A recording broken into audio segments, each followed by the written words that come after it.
And good evening, everybody. Hope everybody's doing well tonight. Welcome to the August edition of the Sunday Night Sports Guys. And we have the trifecta going tonight. Rich is away playing softball, I think it is, mixed softball. He plays in the league with his wife, Lisa, and they're playing for the championship this weekend. So we certainly hope Rich is really enjoying himself, and maybe he'll have a victory story to tell us next time we get together. But for this month, as we've told everybody, we probably cut the shows down a bit in the summertime.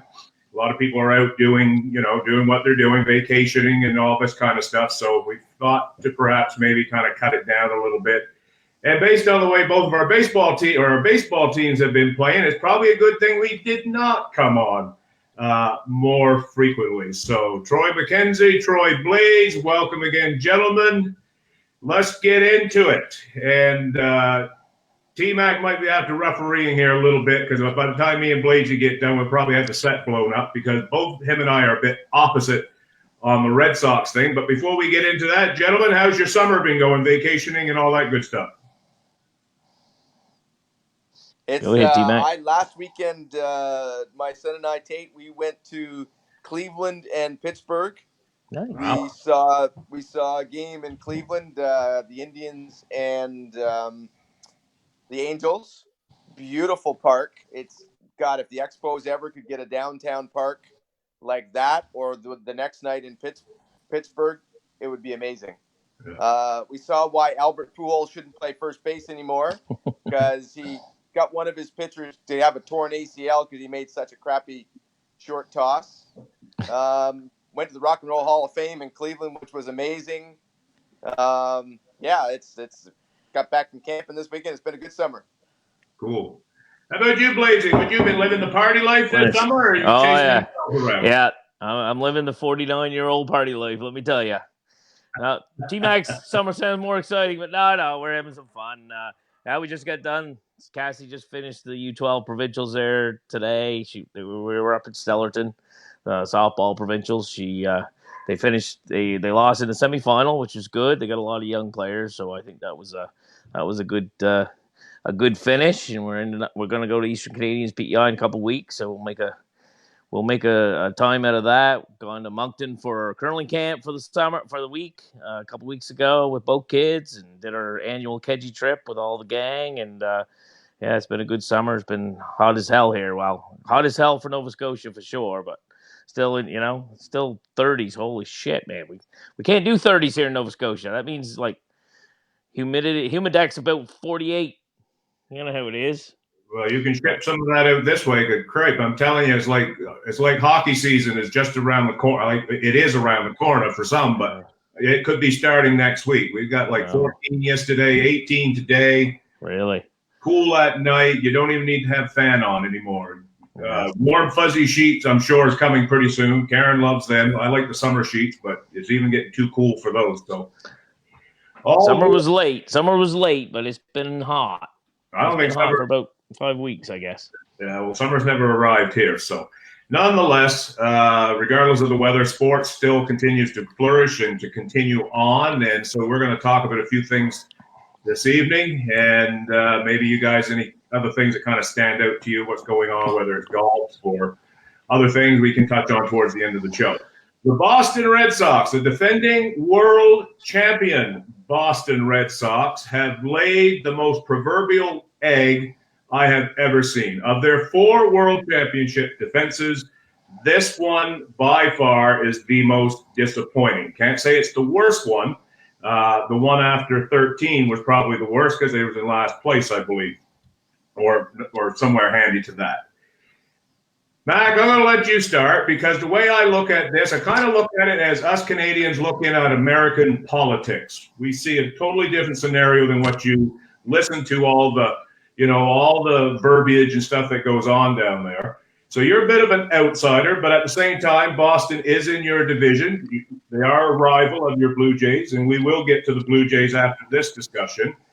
What, in your opinion, what do you see has gone wrong in Boston this year?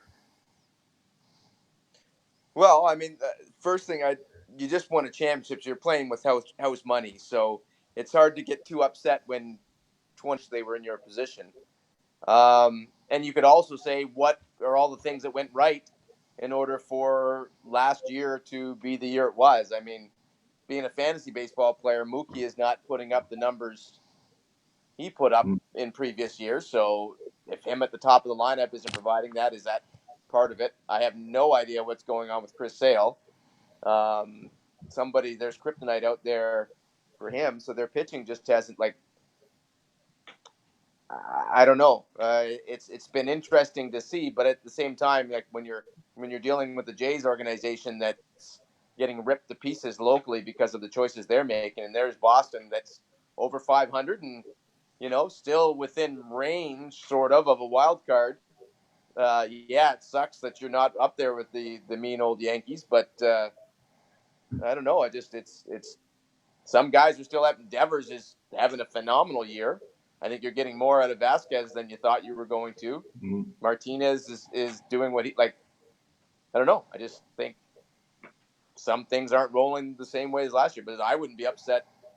I might long term maybe wonder about the pitching and what you've got left, but man, that lineup, the top of that lineup is pretty strong. And then I read that one of the way to fix the pitching would be to trade Mookie in the offseason. So that could get the Red Sox fans really upset. But no, I wouldn't be too upset. I'd enjoy the fact that you're still World Series champs and go with that. So You have definitely been a while from your Montreal Canadian days when they were the cream of the NHL, winning Stanley Cup after Stanley Cup. That's how long it's been since you've last experienced a Cup win. Now, you did get your Raptors win. That should have reinvigorated you, but you're satisfying for a lot less than you should be, or you're telling us we should satisfy for a lot less.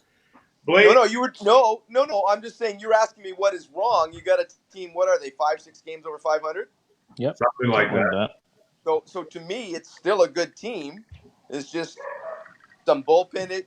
What's the difference between them being in another playoff spot? I don't think it's as bad as you think it is. It sucks that they're not there, but they go on a little run down the stretch. They get into the wild card, and anything's possible. Mm-hmm. Mm-hmm. Well, Blazy, tell me why we should believe, because I know you and I are, the way we do things, you're always the optimist, and I'm generally the pessimist. Doesn't matter. It's always worked in the past, or it has for this decade. It's got us 4 World Series. But you have hung in there a lot longer, probably right up to the moment that they still had a chance. What have you been able to hang your hat on to make me believe they got a shot at this thing?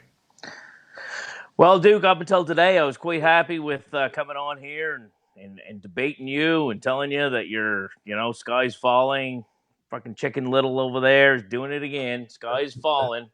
And then today, after today's debacle, I'm wearing black. I'm going to officially retire my optimism of the Red Sox 2019 season myself, which is not much fun, but I'll still argue, Duke, to the dying end on some of the things that we've been talking about over the last couple of months. Yeah, I mean, Troy Mack, he says it all. You know what? We're sitting here, we're it's a problem because we're so used after being shitty and losing for so many years, and now we expect to win every year. And you know what? Nobody's going to feel sorry for us. I don't blame them. You know what? We're not going to win every year. That team was not a 119-win team last year. They weren't that good, obviously. They played, everything fell into place. They played awesome. They did great. They're not as bad as they are right now. They're still a little bit over 500, like Troy said. But, they should be a little better than this. They probably should be a perennial, the talent that they have there, they should be a perennial all-star or a playoff team. But they're not. They're not going to make the playoffs this year. They're 6.5 or 7, depending on what Tampa did today. They're going to be 7.5 out of a wild card spot here with 50 games left or something like that. And 2 teams to jump. So it's not going to happen this year. I really thought it was going to. Today's loss really killed me. What I have an issue with, Duke, and I got to tell you, and you know what? I mean, we've talked, and you've talked online and all this kind of stuff, and you wanted to sell the farm because that's your MO, Duke. Let me tell you, you like to trade. You like to trade fantasy baseball, fantasy sports. You like to trade. You like to make changes. I just don't understand why make changes for the sake of changing Like, what? Who you gonna trade? You gonna trade Mookie Betts for a bag of beans? I don't understand. Like, how are you gonna make this team better? They didn't play well. They haven't played up to their potential. They still have Mookie for another year. They still have a great pitching staff if Sale and Price come back to the way they're supposed to be able to pitch. And they have all the money in the world. It's not like these low market teams. So I just don't understand. You know what? They had a bad year. You know what? Suck it up. We'll suck it up. We'll come back next year. But there's no point in like dismantling the whole thing just because we had a subpar year kind of thing. Like Troy said, you got Devers there's playing awesome. Vasquez is hitting the crap out of it. I mean, there's a couple of players there that are playing well. Mookie's having a subpar performance. What do you want to do? You want to trade Mookie for a couple of bullpen pitchers? Okay. What do you want? What do you want? Well, what do we want to do? Okay, well, first off, I have been quoted as saying that, you know what, there have been some good spots, as you've mentioned, with Vasquez and Devers, and Bogarts is having another great year. I think he's, aside from a little gaffe here a week ago or 2 weeks ago where he runs through a stop sign, which shocked the living heck out of me. I couldn't believe he did it because that's very uncharacteristic and really kind of just told me what's going on there, that it's just don't give a damn no more. Bogarts. I don't. I'm telling you, you say what you want to say. I go by body language. I watch what I saw last year, and I see a team having a lot of fun and really determined and knew at a certain. Well, they come out of the gate at 7. Everybody win. Everybody has fun when they win 108 games. Well, of course they do. Holy Of course shit, they man. do. Of course they do. But when they came out of the gate, I mean, I still think, and I know that a lot of people, we talk about different things on the I knew you were going to come up with that. Oh, yes. No, And I'm telling you that Wait for it, T-Mac. Wait for it. That whole White House thing was a debacle. It was a debacle. And Alex Cora should be taken to Nathaniel Hall there in Boston and just hung out to dry. The leader of your team, of your team could not put his political whatever you want to call it to the side to be there with his team. That caused, I'm telling you, that was not a good thing. No. Now, I would say this with regards to that, because I didn't agree with it when Tim Thomas didn't go see Obama. First and foremost, I don't even understand what the point of going to the fucking White House is about anyway. I don't see what that does for anybody. I don't even understand the point. I've never had it explained to me. But nonetheless, all you do when you do those things is empower the individual. When Tim Thomas didn't go, who really cared? Did anybody? Was a lot of fanfare for Tim Thomas because he didn't? No, not a lot of people cared, right? So now you got the Red Sox, and you got all these other professionals that don't want to go see Trump. Will you just make and I'm not going to get off on a political thing. But Already did. Well, no, I haven't. I'm saying, because I played it. Look, Tim Thomas was a Bruin. He shouldn't have done that with Obama. I'm not picking sides. I'm saying it doesn't bode well for you within the team. And as we found out with Tim Thomas, a lot of the players didn't care for that. They wish he would have kept his personal beliefs, his political beliefs to the side. This was a team thing. And that should have been the direction that Cora should have took. But no, what did they do? And they knew that trip was coming up. And when they come into spring training and they start seeing each other around the ballpark and stuff like that, you know the conversation's coming up. That's my belief. That's my opinion. I could be wrong. Could I? Maybe. But that team has never seemed even remotely close. They've had 1 week, Blades, of inspired baseball. That was the week they took 2 out of 3 from Tampa, and then 3 out of 4 from the Yankees. And everybody was starting to get a little excited. It was like, you know what? Maybe they'll shut us up. Well, then they pissed all over themselves. I understand. Bladesy, can I jump in for a second before you go? I can't imagine there's a single one of those guys that when they're standing in the batter's box is thinking about the White House when that ball's coming in. I don't. So that's every one of those guys. Baseball more than anything else, when it's you against somebody else. It's not like you're worried about your line mate and that's the asshole that you don't want to pass it to. So I think the other thing is the press clippings of last year. Like one of you said about a great pitching staff. I don't know that the Red Sox have a great pitching staff. They've got Chris Sale, who's a great pitcher, and David Price, who still may be a really good pitcher, after that, I don't know what they've got. And Exactly. you've got Betts and JD Martinez and Rafael Devers and Bogarts. You've got 4 phenomenal players. But And Taven, Benintendi is well, what above is average. Benintendi though? I don't know. Benintendi's Nobody knows. what is he anymore? Jackie Nobody Bradley knows. Jr. We'll see. Jackie Bradley Jr. batting .220. He's getting closer to the guy that Jays fans cried when a certain white outfielder got traded to San Francisco, who would make all these Superman catches. Well, Bradley's becoming more and more like that. Yeah. That plays great defense. Hey.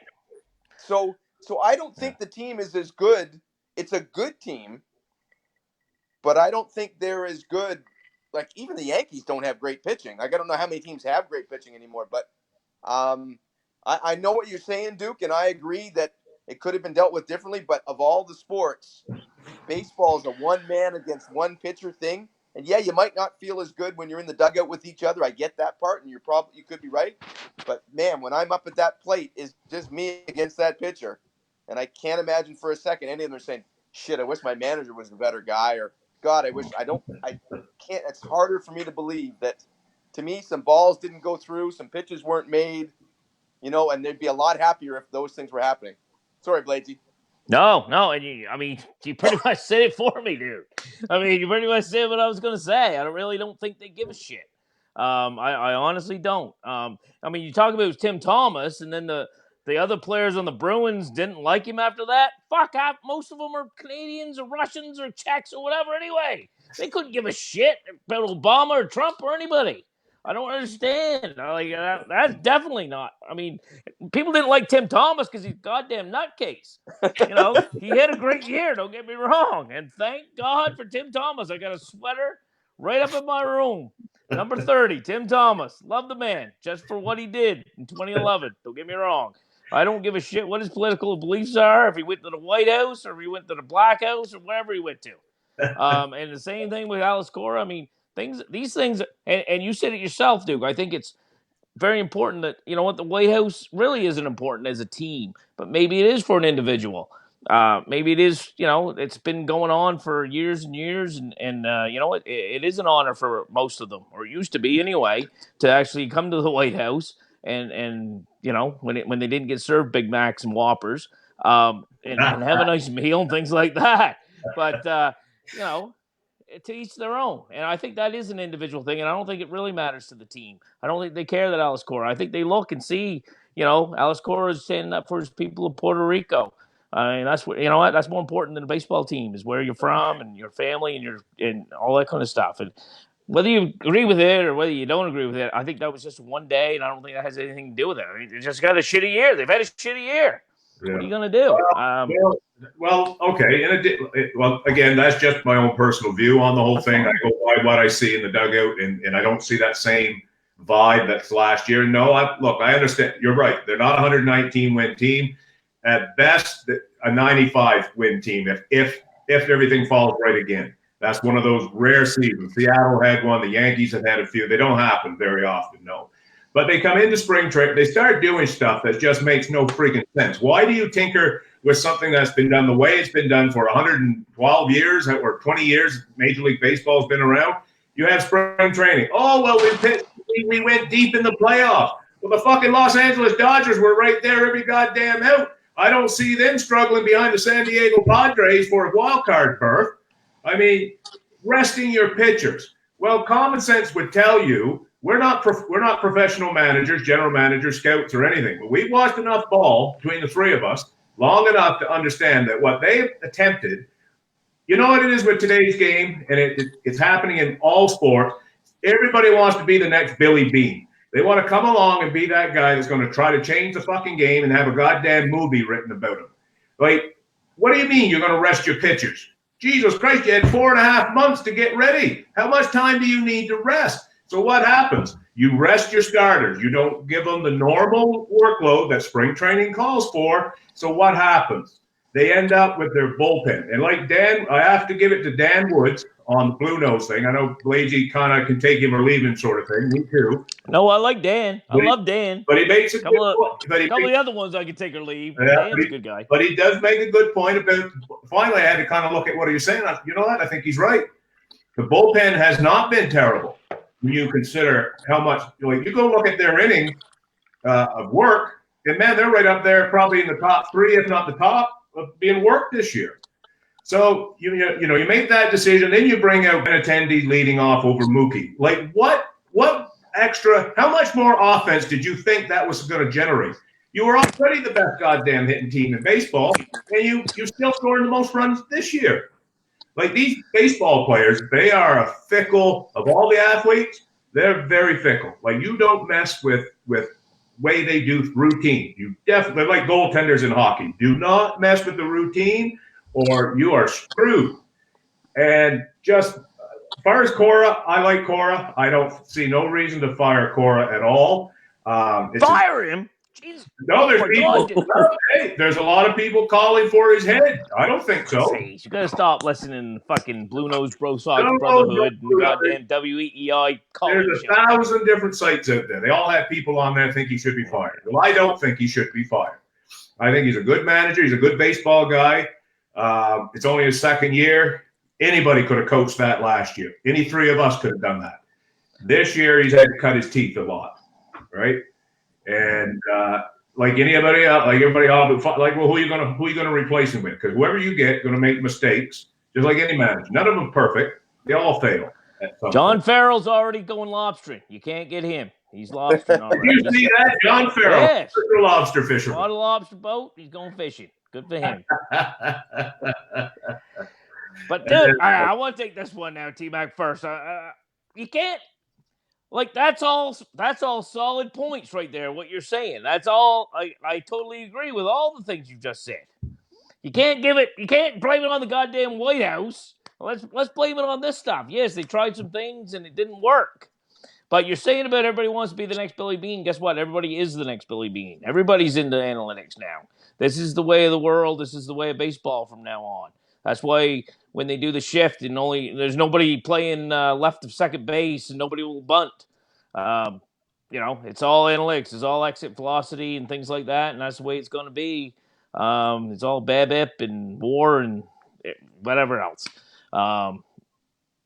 They tried this. I wasn't totally. Have you seen Sale the last X number of years? He always goes down in the last half. I didn't mind them sitting Sale down a little bit in the spring training. Personally, it hasn't worked, obviously, but the rest of them is obviously a mistake. Like their starting pitching has been the shits. Price started off pretty good, and then he hasn't done anything lately. And now he's hurt, and who knows how much, how much the injury affected him. I mean, I like Price. I mean, I never liked him, but you know what? He usually gets the job done. He hasn't this year, obviously. Sale is just, man, I love Sale. When he's on, like the other day, 13 Ks, 8 innings, man, he is unhittable. You just need more of that. I have to think, Red Sox just gave him a 5-year contract. It can't be anything structural. It can't be anything physical with that man. Or else they wouldn't have gave it to him. I mean, obviously they must have checked him over before they give him $145 million. So he's just going to get something together. But like Troy McKenzie said, fucking Sale and Price, and you're talking Porcello and Rodriguez, and now you got Cashner as the number 5 starter. We're hoping Eovaldi's going to be the next freaking Goose Gossage. I mean, really, let's look at this lineup. I mean, you could say that they're underachieving. I think they overachieved big time last year, which is great. They overachieved in 2013, which is great. They won in 2013. They overachieved. You know what? Well, and look at the Yankees now. The Yankees are overachieving in ways that no team ever has. Like exactly the injuries they've had, the guys they're plugging in, their pitching staff. Like Tanaka pitched great today, but he's been like Sale many times. Paxton is only now pitching a little bit. CC Sabat, like they're starters, and like they got Giovanni Duke. You've got Urshela and LeMahieu leading you to fantasy glory. And Giovanni Urshela, like, what the? Mike Talkman, Brett Gardner, who should Togman. have. I mean, come on. Brett Gardner should be playing law ball. So if you look at what the Red Sox did last year, I think the Yankees are doing it even more this year. About They're doing it this year, but guess what? They got a juggernaut ahead of them because the Astros are. Let me say, if they get beat, there is something wrong. Well, we'll get to the Astros here in a little bit. We'll do a little bit of overseeing the rest of the MLB, but I do want to take a little bit of time here.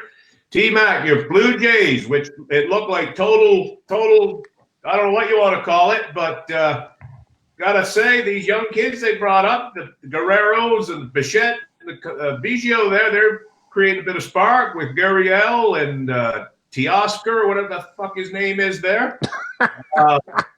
You ain't got nobody to throw a ball, but probably the Red Sox could help you out with that. But how are you feeling how you really feeling about your Blue Jays right now? Anthopoulos did what they needed to do to have those 2 or 3 years, and now they're trying to get back there again. It's the Toronto market is so upset. So many fans. Shai Daviti's doing his best to try to, on Sportsnet, give some balance to everything so that people aren't jumping off bridges. But the young core, I mean, Guerrero today had a 13-pitch at bat with Aroldis Chapman where he was fouling off and stuff. Like, Bichette has been everything you could hope for. Biggio, if he's just a solid second baseman, will be great. Teoscar, who knows? Teoscar, Derek Fisher, whatever that one of them may turn out. Grichuk is fine as an like Danny Jansen now that he's hitting again. I think the ball team, the lineup is fine. Pitching, they got Nate Pearson throwing 102 in the minors. He could be the one kind of ace, and it's like there aren't outside of Houston and the Dodgers.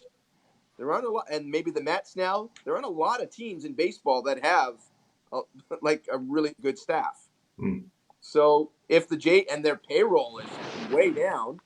So yeah, it was hard to see Stroman go, but if they spend some money in the offseason with these young guys, it could be a really fun team to get behind. Think of how exciting Devers has been for the Red Sox.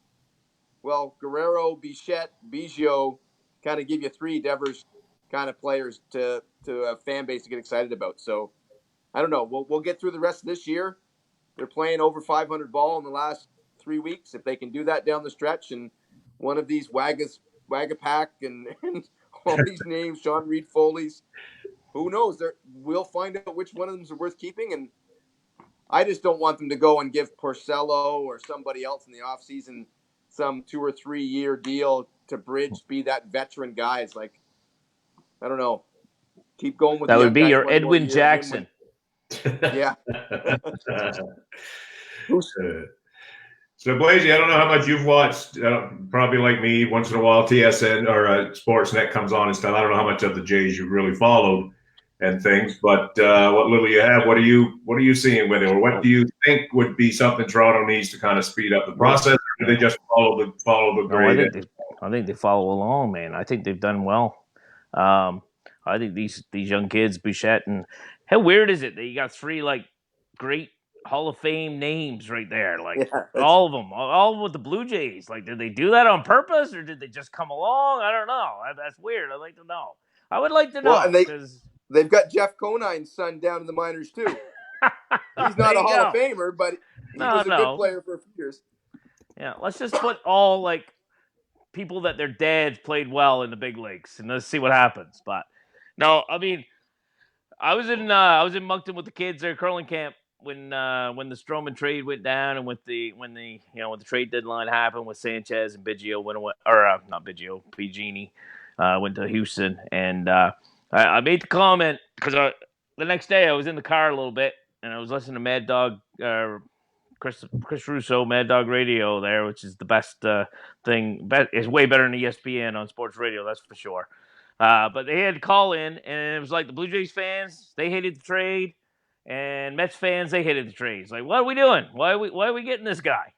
And Blue Jay fans like, we didn't get enough. It's like, well, it's only Stroman. You know, you got their fourth and sixth best prospect. Let's slow your roll a little bit, Blue Jays. You know, you didn't trade away frickin' Cy Young over there, but you know, and guess what?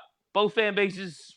I mean, well, the Blue Jays haven't. You know, they're not there yet, but the Mets are like right in there. They've you know, they're right in their wild card right now. They're not sellers anymore. They're actually got a chance for the playoffs. They just went into Washington, took 2 out of 3, I believe, and you know, a couple games out of the wild card hunt. So you know what, Stroman should be happy now. He's in a chase, but he's not with the Yankees where he wanted to go. But screw that guy, as far as I'm concerned. I hope somebody hits him when he's batting. But anyway, but well, yeah, the other thing.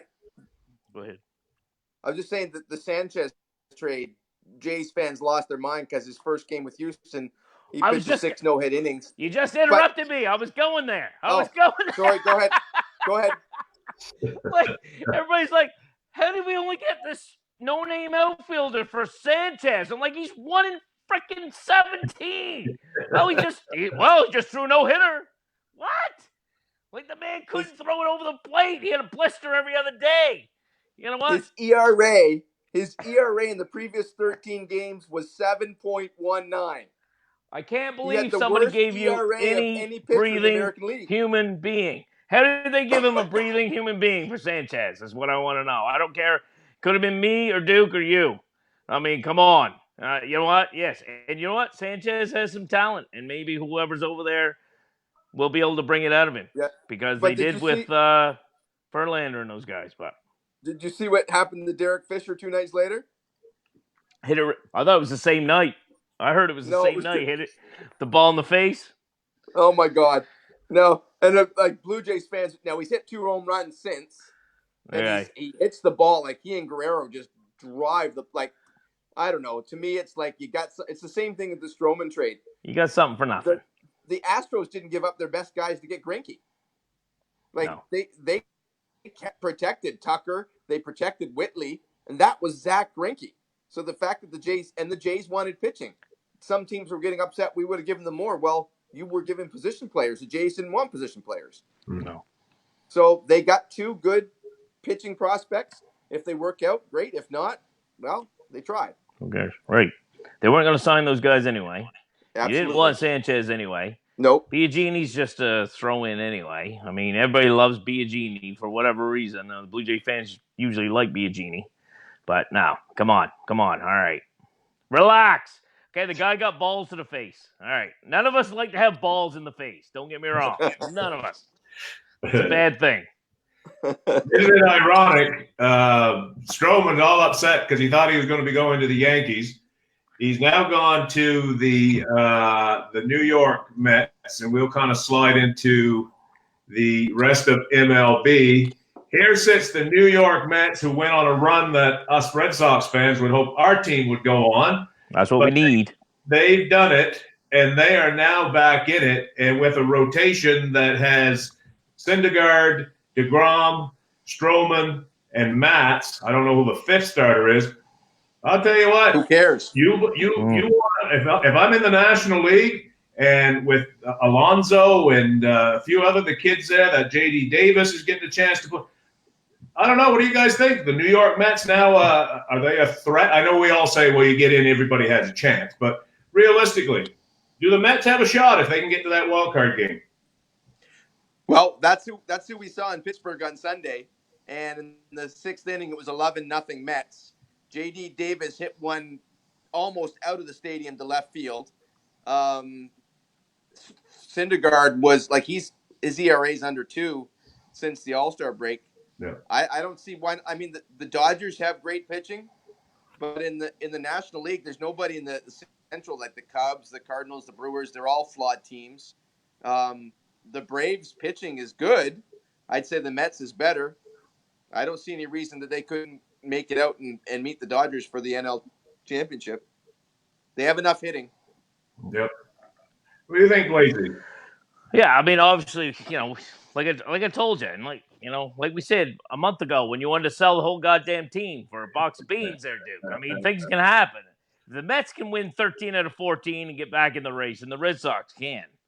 But let's be realistic. But No, I mean, this weekend here was huge for them. They went into Washington. I think they went into Washington or wherever they played, and they took 2 out of 3, and they're right back in there. I think I've got it written down here. Where Mets are a game and a half behind Washington, and they are Washington's the first wild card. Then you got the Cardinals in Milwaukee, 1 game back of Washington, and the Mets half game behind that. So I mean, you know what? Anything can happen the way the Mets are going. I mean, with that pitching staff, I mean, Stroman, you know what? Here you go, buddy. You wanted to go to a contender? Well, you're with a contender. Let's see what you can do. Mhm. Yep. I mean, like I said, Syndergaard goes back to the Noah Syndergaard ways of before. Wheeler and Stroman and these guys, they're as good as anybody. I mean, Alonso is a great player. So, but I mean, they're going to be in the wild card. They're not gonna catch the Braves. Nobody's going to catch the Braves there. So they're going to be in that 1 game wild card against either Washington or the Brewers or the Cardinals, and anything can happen there. But if they get out of that, they've got as good a 3-man rotation, which is all you need in the playoffs, as anybody. Yeah. And anything can happen, right? So, I mean, it's tough. I mean, the Dodgers are obviously above and beyond everybody in the National League. It's not even close. But like you said, anything can happen in the playoffs. But the Mets can get there. You know what? They went on a roll. They're on a roll. I mean, they're only, what are they? A couple games over 500. I mean, shit. They don't. I mean, the Red Sox got a better record than them. It's just that they're just that the National League is more apparently balanced or whatever. Yeah. So, Yep. but Well, you got to give it to them. They didn't give up. They didn't quit. They're right there. So Yeah. good for them. But you got to kind of tip your cap to Washington. I mean, if there was a team that could have folded shop, kind of opposite of New York, who picked it up and has forged ahead. I mean, here's Washington, who's lost Scherzer for the past 2 weeks. I think he's been on the shelf and stuff, and yet they're still very resilient and showing that there is life after Bryce Harper. Excuse me. Well, it should be because he sucks. Well, Philadelphia's only a game and a half out themselves. That's true. They're behind Washington in the Mets, both of them. Yeah, Milwaukee on the wild card Yeah. and things. But I'll tell you, New York, not that I'd ever be rooting for a New York team at all, but I would be very intrigued to watch. I definitely will follow along. But if they can get out of that wild card, man, I'm telling you, I think their only real downplay. I don't know if they have anybody that's closing besides Edwin Diaz. Is there somebody else besides him? Because I know he's not been very good. Lugo has been really strong for them. Seth for Lugo? 3 months. Yeah, converted starter. Is he closing or just setting up?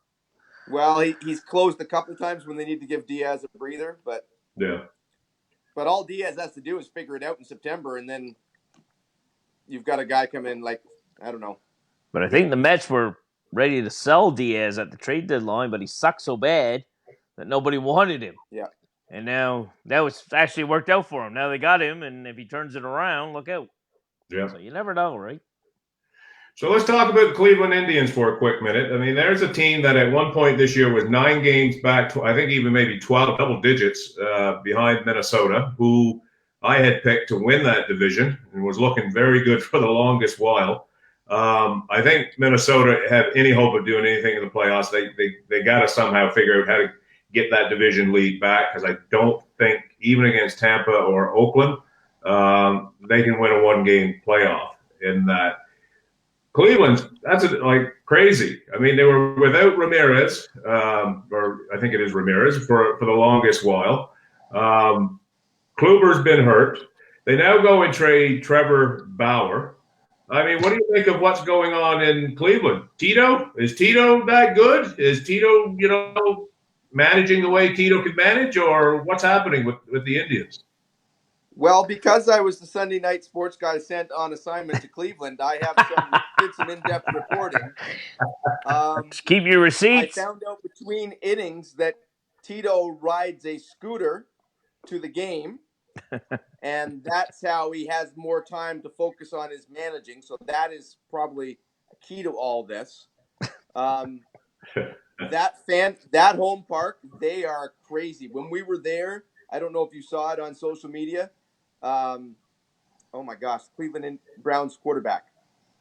Oh, Baker. Mayfield. Yeah, Oh, he's Baker shotgunned or Mayfield. something? Oh my God! They put him on the big screen.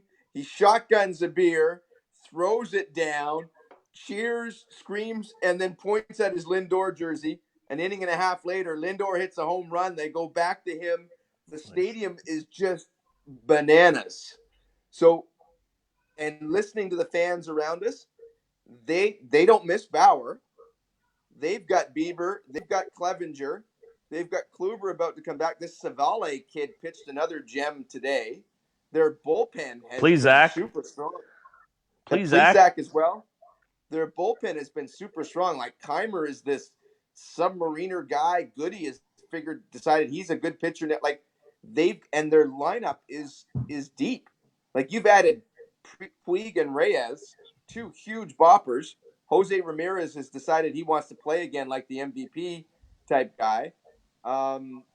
They're just got a good, solid lineup from top to bottom with good pitching, and Tito is pressing the right buttons. I think I wouldn't want to be – if their young pitchers can handle it, if Kluber can come back and get a few games in before the playoffs, they've got a deep lineup.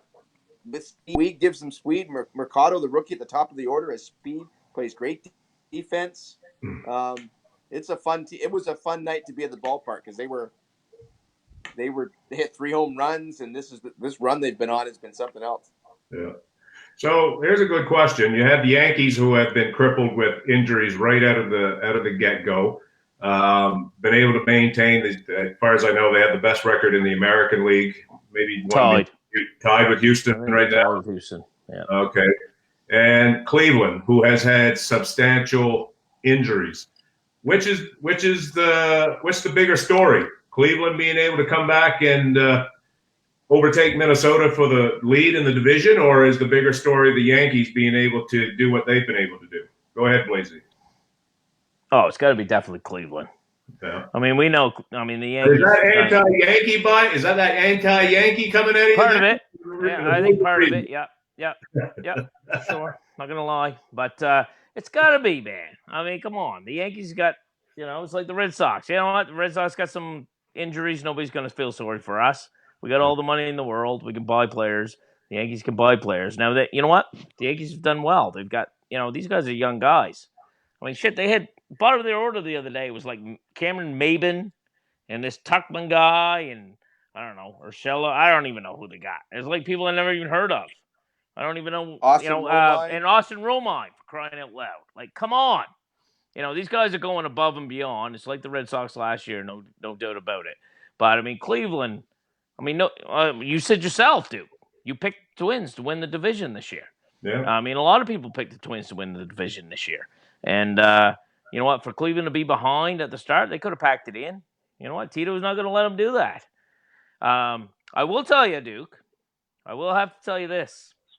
I hate to say this, but at the All-Star break, Cleveland was 6 games back of Minnesota. Yeah. And Cleveland on the live betting was 8-1 to win that AL Central. And I had to throw a few shekels down on Cleveland. Wow. Feeling pretty good right now. Yeah, I'd say you probably good, yeah. Feeling pretty good. I don't know why. I was like, Tito's going to bring them around. And then when they traded Bauer for Puig, I was like, oh, my God, they're giving up. But no, they weren't giving up, actually. They were filling a hole. They had the pitching. Bauer's an idiot. They traded for another idiot, Puig, but as long as they can keep him in the game, they don't fight with anybody, they should be okay because Puig's like the first guy out there. It doesn't matter. He was leaving the Reds. He just got traded. He still fought. What is he doing? Well, if you're Cleveland, Puig, go ahead. Puig's a lovable idiot, though. What's that? Every time something happens, Puig's out of the dugout cheering with his Oh yeah, he's a lovable. I don't doubt it. Idiot. I don't doubt that at all. He's into everything. He don't care. Bauer wasn't lovable. Bauer's prickly. Right. No, I agree. Oh, I know. It's just like, you know what? Puig's out there cheering a home run. Puig's out there. He's the first one to fight. He don't even know what they're fighting about. So I'm just going to fight. Pick the first guy and just punch. Yeah. Anyway. Of course. Of course, Mac, it's no surprise why Blasey's not aware of the Orchellas and the Touchmans of baseball these days, because he's like the Red Sox. He's never been in contention in fantasy this year, so he doesn't really have the need to find out. Oh, I think I'm right in there in the CFC there, by the way, there, Champy. Well, Mac's not part of that. No, I know he's not, but that's all right. I can't win every year, dude. You'll just quit. No, you got to let us force out to have some glory once in a while. Fucking Sheldon had 20 home runs against me this week. What the hell is that? Well, I'm playing Mark, for Christ's sake, in the South Side one, and oh my Jesus Christ, I tried to get Acuna. Tried to send him a trade. Honestly, I did. I forgot that while I was playing. I offered it to him on Friday. Totally forgot that we were playing the next week. And Mark never ever responded. So after they played the first game Monday night, I'm like, frig it, take the trade off. But man. All right, one last thing with baseball, the American League. Oakland, Tampa. Rooting for either one, hoping that something happens good for them, or is what they're doing now as good as it's going to get? Can I start? Yep. I will never root for Tampa. That's terrible. What's terrible? Me not rooting for Tampa or Tampa? No, Tampa, period. Tampa, period. I can't wait till they move to Montreal. Exactly. Amen. Exactly. I will never root for Tampa. Their fans suck. Both of them.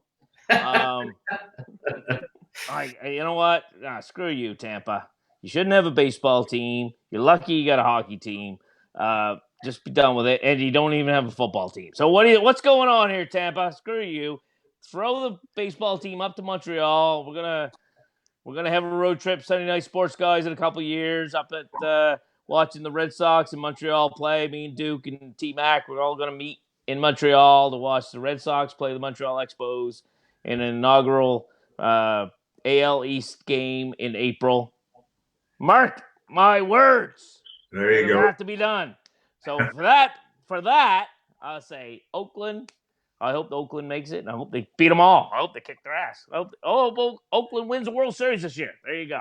Well, you got to see Billy Beane. Billy Beane's dream from Moneyball got to finally happen, eh? No, probably not. Probably not. Probably not. He had his World Series there when he made a movie about him, and Brad Pitt played him. Yeah. What do you think, Mac? What are you looking at in the American League? Who are you putting your money on, and who would you like to see come out of that? Well, I drank a little bit of the Cleveland Kool-Aid when I was there, so Go with the Indians. I hate Tampa Bay, except I get excited thinking that if Kevin Cash was the Expos manager and we had that kind of young lineup with that pitching, I'd be excited as an Expos fan. But no, Cleveland, Oakland would be great. Hate the Yankees. I don't mind the Red Sox. I hate the Yankees. That's amazing. I don't know. And Houston's fine. You can't hate Houston. You can't hate Houston. They went from nothing like 4 years ago. You can't hate Houston, I don't think. I don't hate them, but they're just the favorites. So without a dog in the fight, I'm gonna pick somebody else.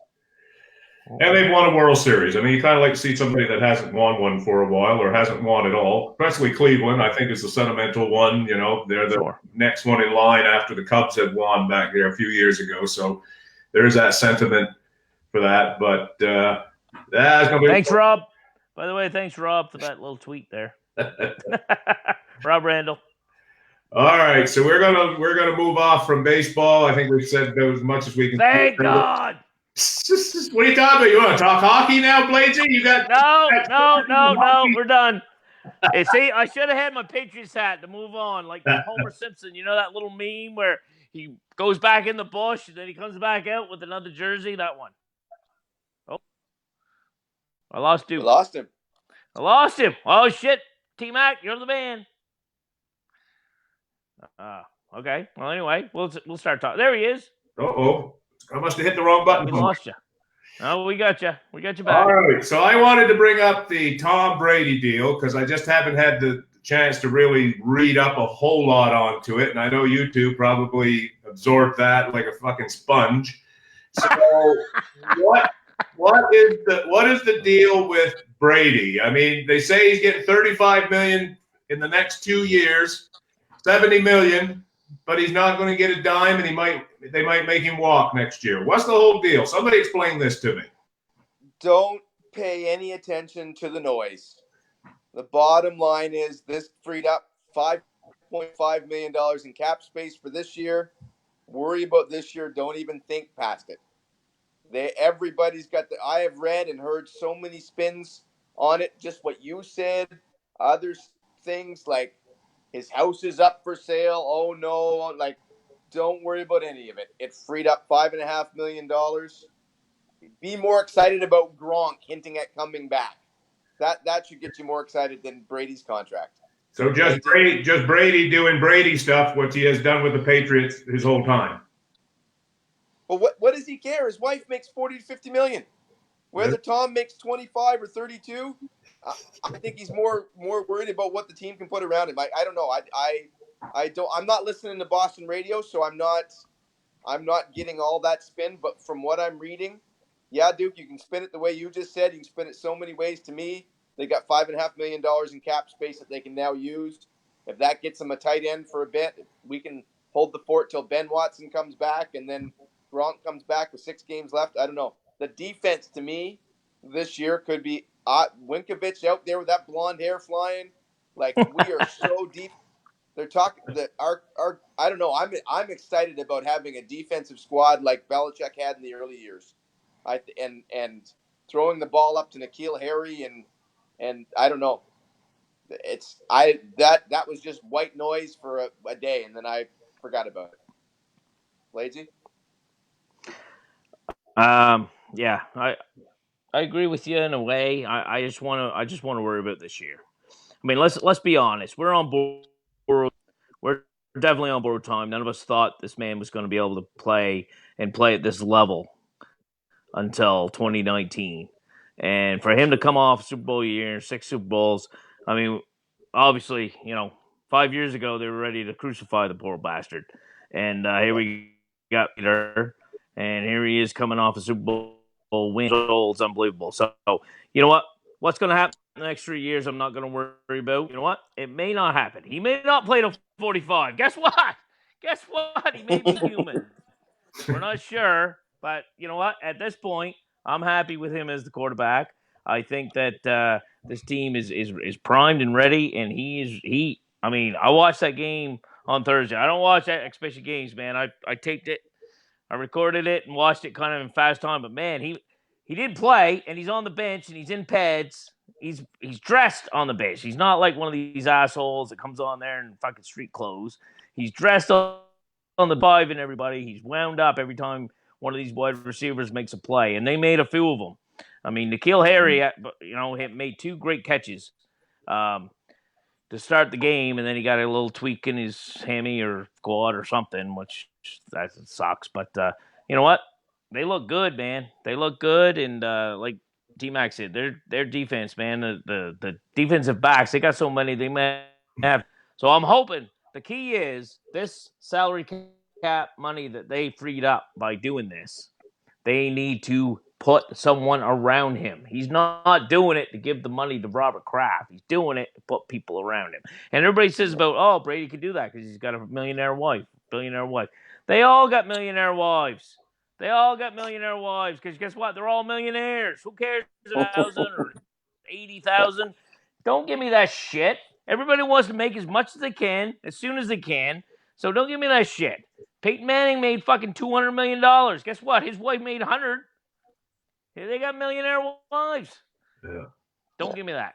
I think we also have forgotten a certain Josh Gordon too. If that reinstatement comes through and he only has to sit out 4 games or something, that offense looks that much better to me. And we still play in the AFC East. The Bills are going to be a bit better. The Jets, who the hell knows? They're a little better. They'll be a little better. Should be better. The Dolphins are going to be worse. Dolphins are going to be horrible. They might win a game if they get lucky. But to me, Spider-Man. What do you do with Spider-Man? The phone. I forgot I was the phone and not the laptop, and the phone fell. I know. I got to stop. I can't even talk. I got my phone in one hand. Yeah. Something else. Drinking the other. It's funny you guys talk because I am possibly more pumped about this Pats team than I have been in a long time. Because those early years with Belichick were the defenses that were so good, and I think this year's defense, like, I don't know if Tom's going to have to do as much. I hope these aren't words that I'm going to have to regret, but man, like Jamie Collins is looking like the guy that I don't know. We just could be so. But deep he's going to have. defense. But he's going to have the running game is the thing, right?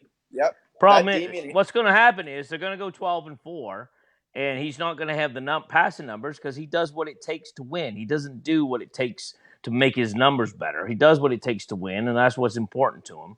And he's going to have a good running game. Sony Michel's going to be out there. James White is doing what James White does.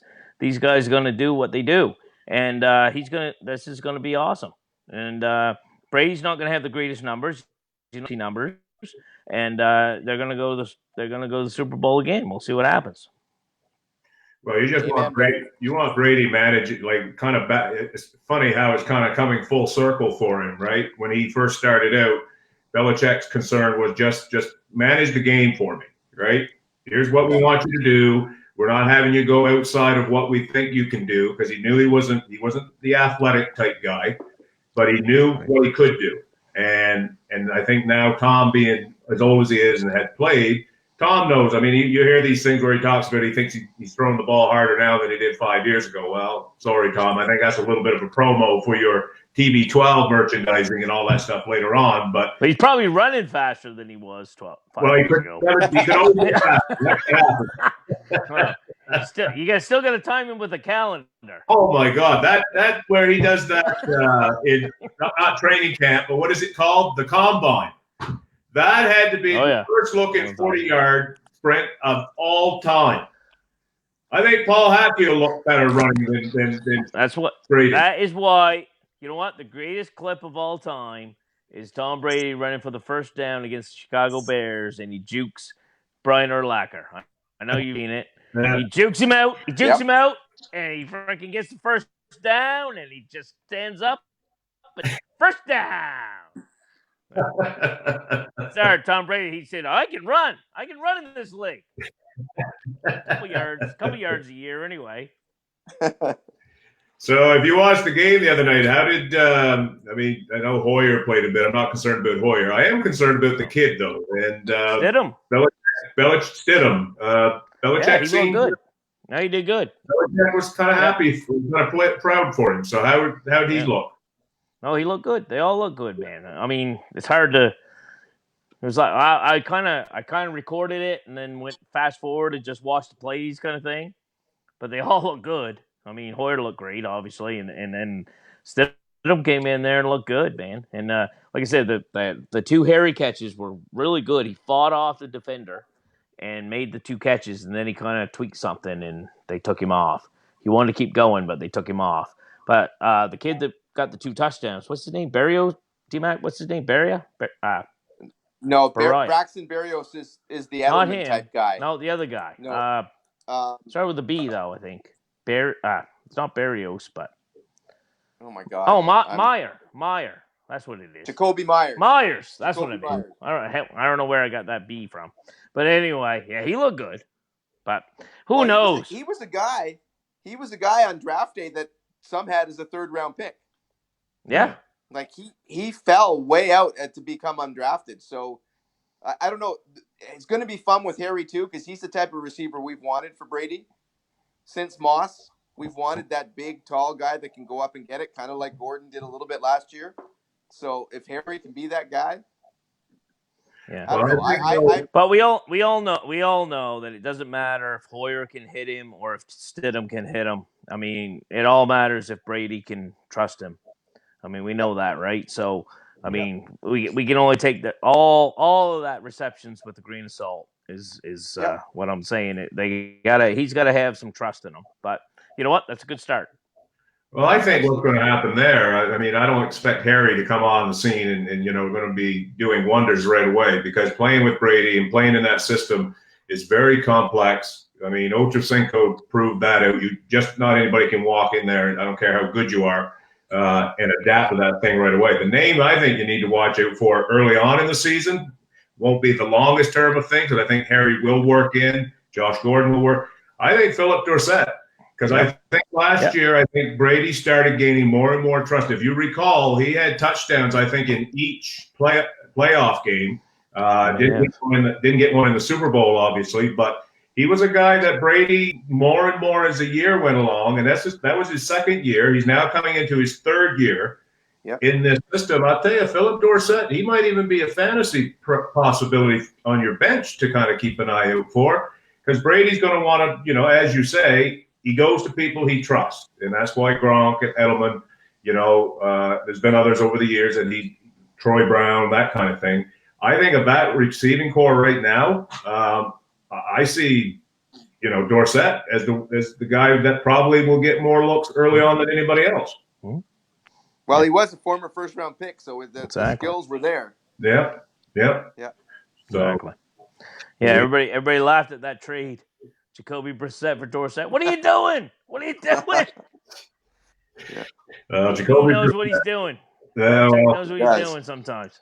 Bill, we trust for sure. I think he's proven us all. Even if you're somebody that doesn't like me, I wear my heart on my sleeve. I don't like something, I'll make it publicly known. Most people kind of keep to themselves, but I'll guarantee you some of them trades, I'm sure people are thinking, man, I don't know.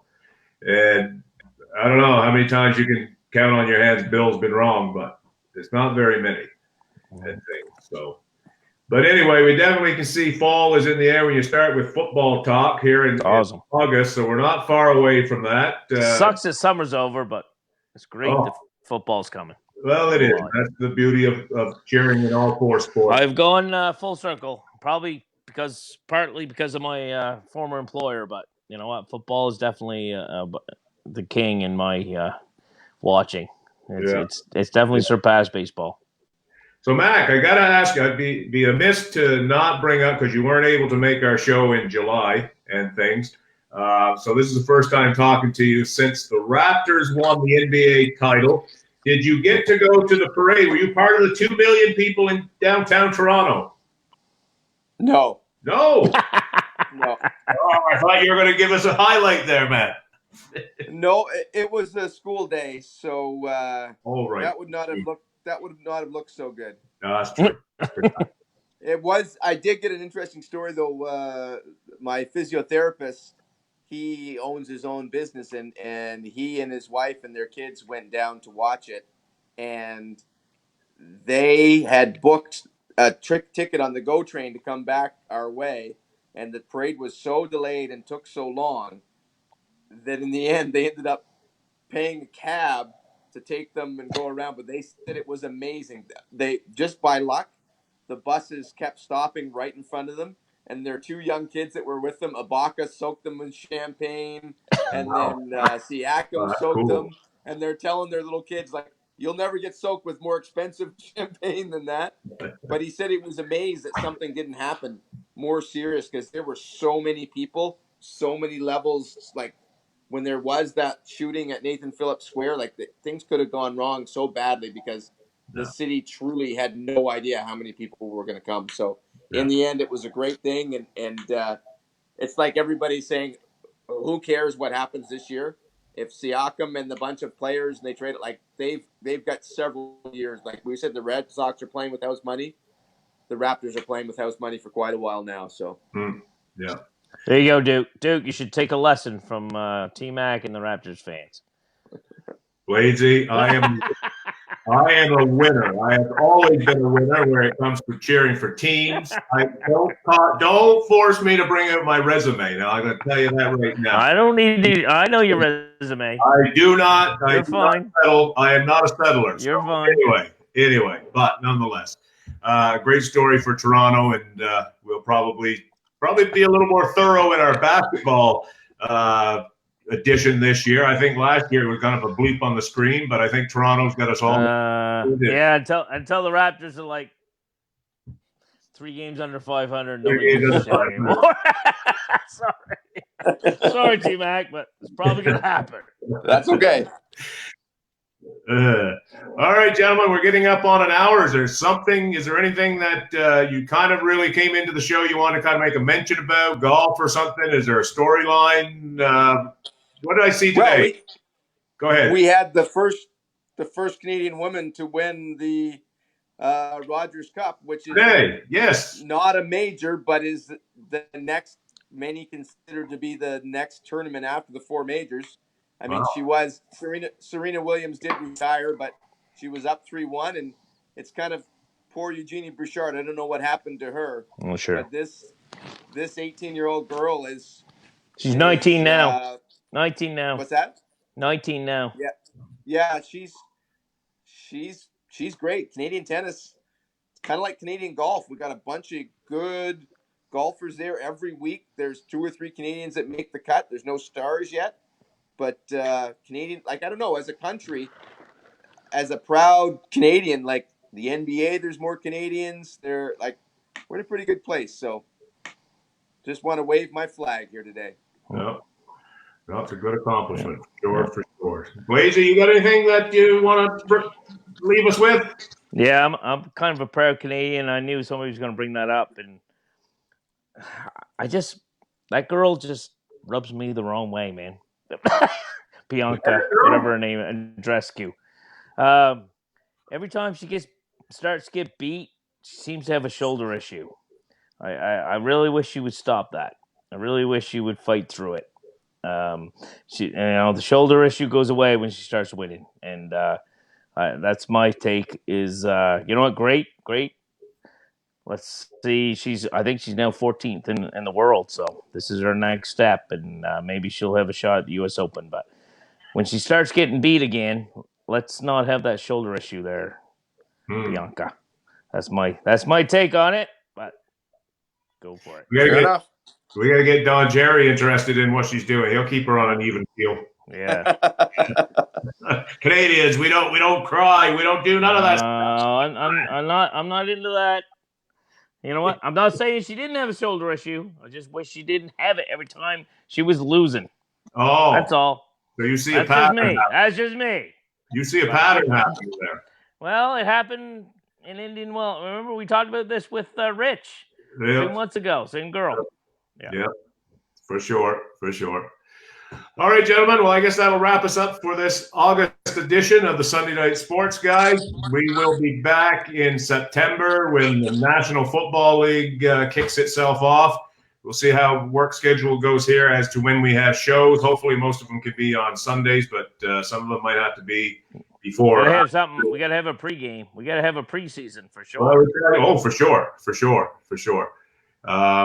Yeah, because you like that, don't you? You like that. I do. I'm good at that shit. Well, we get back in here this year. That's right. You're not going against Nate or me. We get some real competition in here. Maybe we'll get Nate out of the woodwork. Jeez, that guy. I wish he would. He's good. Chug something out of a sock or something. Yeah. Nice. All right, gentlemen. Thanks a lot. Enjoy the rest of your summer with whatever activities you have lined up. I hear a baby crying in the background, so that's my cue to get off because my daughter and granddaughter are here, and looking forward to seeing you. And you're getting old, Duke. Granddaughter. No way. 52. I'm younger than I was when I was 22. You actually look like it. In my mind, but my body's saying, no, you're lying. Yeah. All right, you guys have a great one. And thanks, everybody, for watching. And we will catch you in September. Bye for now. Good night, Troyes.